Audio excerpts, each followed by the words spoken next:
Selamat untuk Bapak Erick Thohir, Menteri BUMN yang sekarang menjabat sebagai Ketua Umum PSSI 2023-2027. Gitu ya. Mudah-mudahan di kepemimpinannya Pak Erick, tepuk tangan dulu. Mudah-mudahan di kepemimpinan Pak Erick ini PSSI makin makin bersih ya. Karena kemarin tagline-nya itu PSSI masih makin berakhlak kayaknya. Iya, masih banyak mafia gitu-gitu. Jadi kayaknya memang banyak yang mengharapkan setelah kepemimpinannya Pak Erick ya, banyak yang berharap PSSI bisa lebih bersih. Bersih, modern gitu kan. Modern, banyak sekali, bahkan dari tim sekitarnya juga kan ada beberapa yang baru kan gitu, banyak yang baru. Gimana menurut Bung Bung semua? Iya, hasil itu. Tapi ada kemiripan ya. Kenapa Pak Erick yang akhirnya terpilih jadi Ketua Umum PSSI ini, menurut aku sendiri juga PSSI aset negara. Jadi keberhasilan Pak Erick mengelola BUMN gitu kan. Jadi PSSI ini BUMN juga nggak sih? Tapi itu adalah aset negara. Kenapa ya? Euforia dari antusias masyarakat kita terhadap sepak bola itu besar. Betul, gitu. betul. Jadi itu yang perlu dijaga dan perlu dikembangkan kan. Tapi begini ya, Pak Erick tentunya punya tantangan baru ya. Oke. Karena selama ini PSSI ini Capnya jelek. capnya negatif sama orang-orang. Jadi keterpilihannya Pak Erick ini juga menjadi beban sebenarnya. Kalau kasus kemarin yang belum selesai. Betul, Kanjuruhan. Kanjuruhan. Bagi saya ini adalah tidak usah dibesar-besarkan euforianya. Cukup Pak Erick ini menyelesaikan PR-PR.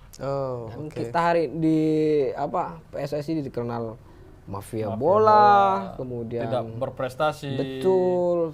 Bagaimana sistem persepakan bola kita masih masih jauh lah dari negara-negara lain. Ini tugas Pak Erick sangat berat. Bagi saya adalah kalau beliau tidak menjalankan secara maksimal beban moral pada akhirnya.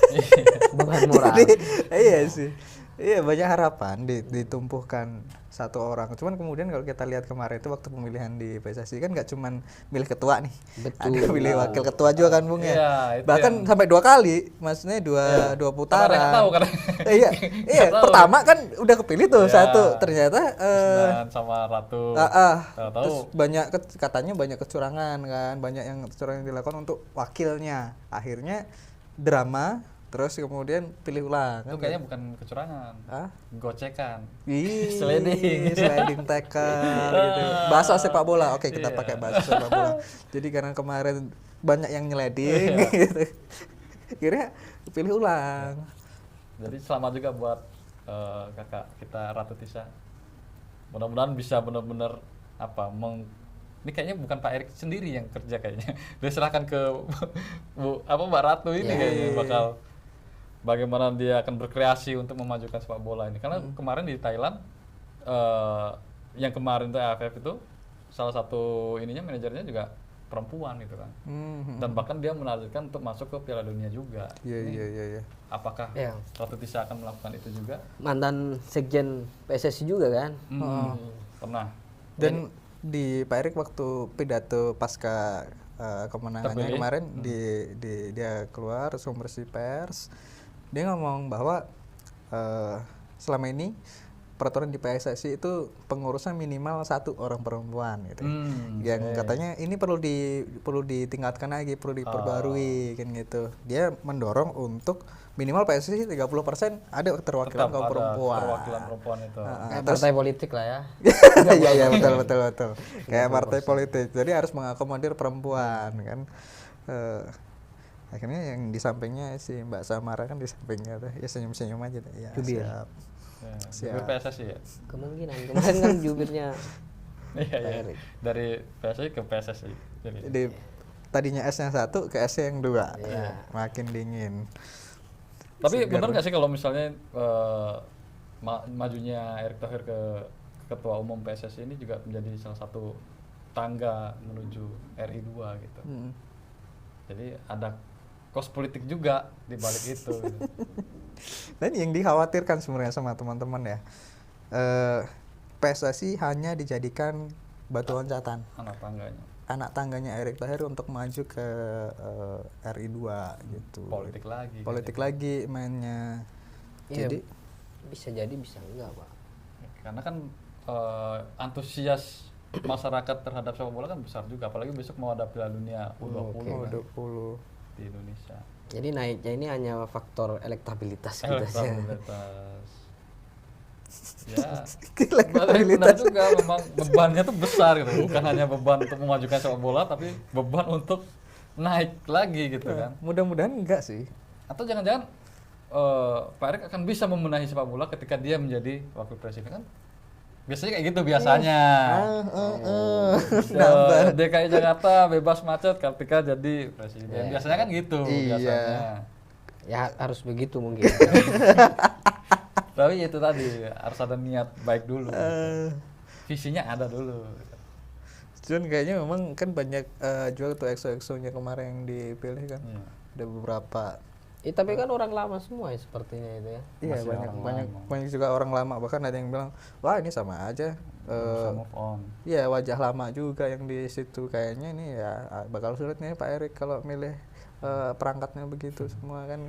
Tapi emang kelebihan dari Pak Erick sendiri selain dari jadi Menteri BUMN dan orang dekatnya Pak Jokowi gitu kan, beliau juga sebelum-sebelumnya memang pernah menangani klub internasional juga, Milan di Amerika juga kan.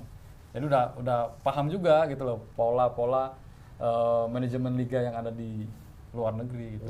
Itu yang diharapkan oleh para pendukung Pak Erick. Dukung Pak Erick gak kemarin? Kita dukung. Dukung Pak Erick gak kemarin? Yang mana? Jadi ketum PSSI. Oh, PSSI. Kita selama itu motifnya adalah kemajuan. Ya kan? Dan sudah terpilih. Kita dukung. Cuman kalau di pertengahan jalan nanti sama-sama aja kita kritik. Iya, kita kritik juga. Tetap harus kita kritisi. Iya. Jadi kemarin itu kampanyenya Lanyala nggak kepake ya, yang 1 miliar untuk daerah ternyata kalah juga. Mungkin nanti akan menjadi inspirasi juga. 20 berapa kemarin suaranya? 22 suara. Yang dapat segitu. Namanya 1 miliar tiap daerah. Nggak laku. Atau mungkin asprop di daerah itu ternyata butuh lebih dari 1 jadi baginya kurang. Akhlaknya sudah bagus. Akhlaknya yang daerah-daerah itu sudah bagus. Jadi aduh kalau 1 M kurang nih gitu, bisa jadi kayak gitu. Aduh, kita positif aja. Iya. Tapi tetap semangat Pak Lanyala. Masih ada DPD dan tapi yang penting gini aja Pak, kita tunggulah dari hasil gebrakan itu. Iya, gebrakan itu gimana. Jadi masyarakat kan menunggu itu semua, supporter rakyat menunggu itu semua, bahwa jadinya Pak Erick ini angin segar lah bagi perubahan gitu. Jadi kita tunggu aja sih bagi saya. Soal nanti di pertengahan jalan bahwa semacam tadi itu, bahwa ada, kalau dibilang teori konspirasi bahwa ini sebagai batu loncatan dan semacamnya, itu hal yang lumrah. Ya bisa jadi hal lumrah, bisa hal ya faktor election juga nanti akhirnya kan. Tapi memang kayak zamanku waktu masih SD gitu kan, kita kan lihat liga itu memang sponsornya ya BUMN juga sebetulnya gitu. Jadi biasa aja sih kalau Pak Erick Menteri BUMN jadi ketua umum PSSI, ya biasa aja sebetulnya. Karena mau nggak mau harus support. Iya betul. Ya nggak biasa itu kalau pemain bulu tangkis jadi ketum PSSI, nah itu agak repot. Atau ya ini tadi yang justru menjadi pertanyaan tuh, ngapain juga Pak Menteri Pemuda Olahraga jadi waketum itu kan. Bingung ini. Nanti yang ketika mengajukan proposal untuk pembinaan atlet dan sebagainya kan Menteri Pemuda Olahraga. Ya justru malah enak dong. Langsung. Ya, kan mending dewan pembina lah, apalah kan. Oh gitu. Iya. Makanya bingung juga ini. Mau bertemu audiensi ke Menpora lah. Kan saya Menpora. Kan bingung juga jadinya gitu loh. Iya. Atau udah tahu nih, jangan-jangan dia mau selesai nih. Kan nggak mungkin kan. Ya agak. Bentar lagi selesai. Ya makanya itu karena udah mau selesai, jadi makanya ngambil tumbang tindih lah, intinya tumbang tindih ya. Iya sih, Menteri Olahraga malah jadi waketum ya. Agak aneh. Kayak posisi menteri sama waketum ini lebih tinggi waketum gitu. Kayak kalau kalau orang awam ya lihatnya. Tapi emang PSSI ke FIFA sih ya langsung ininya. Iya sih, ke FIFA makanya. Tapi bisa nggak sih Menpora itu ngubarin misalnya? Bisa kan? Ngubarin PSSI. Itu kan pernah yang zamannya Pak Lanyala sama Bekuin. itu kan bebukukan. Karena laporannya tetap dari dari FIFA kan. Karena ada problem dan harus direkonsiliasi ulang lah Mas. Oh berarti Lanyala ini yang kedua kalinya nyalon dong? Mencalonkan. Pertama jadi. Pernah jadi. Oke. Ya mungkin sudah dites lah ya peredarannya. Waktu zamannya dia dulu dia dibekuin. Tuh makanya ini kayaknya pendukungnya juga kan, waduh nanti kalau jadi lagi terus dibekuin lagi repot juga PSSI kan. Mending cari yang baru aja. Belajar dari pengalaman itu ya. Mending Pak Erick aja deh, Menteri BUMN ini kan. Apalagi jelas nih sponsornya BUMN juga gitu kan. Dia dukung juga sama Pak Jokowi, anaknya juga dukung. Dan juga Menpora juga gitu kan. Jadi sebetulnya KLB itu biasa-biasa aja. udah kelihatan siapa yang menang.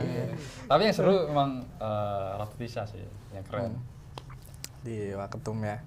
Background dia dan pernah jadi sekjen dan kenapa dia juga harus pisah sama Pak Iwan Bule ini kan juga ada faktor mungkin visi-visi atau gagasan dari Mbak Ratu ini juga nggak tersampaikan di PSSI gitu kan. Nah makanya dia tetap mencoba untuk ingin melanjutkan gagasannya itu ya dikasihlah kesempatan di sini gitu. Berarti memang harus kita tunggu aja nih bagaimana gebrakannya Pak Erick, Ratu Tisha, terus kemudian jajaran yang lainnya untuk memperbaiki struktural turnamen ataupun kebijakan-kebijakan sepak bola Indonesia lah intinya. Optimis lah ini ya. Optimisnya kita tunggu aja gebrakannya. Katanya tanggal 19 mengundang teman-teman media juga kan, mau untuk konferensi pers, mau seperti apa kelanjutannya. Terus kemudian dalam beberapa bulan ke depan juga akan tes kis untuk U20 kan. Tinggal 3 bulan lagi untuk U20. Nah, ini kita lihat juga nanti bagaimana apa yang dilakukan oleh PSSI di kepemimpinan Pak Erick untuk menghadapi U20. Nanti kan bisa jadi tolak ukur kan. Iya, betul. Tolak ukur. Karena itu event internasional juga ini. Event internasional. Dan ini memang harus kita akui sekarang sudah menang Pak Erick. Pun kalau yang kemarin nggak milih Pak Erick, ini saya pikir bisa juga duduk bersama aja memikirkan ke depan, masa depan sepak bola kita. Ya gitu ya. Ya siap. Keren sih. Ya keren.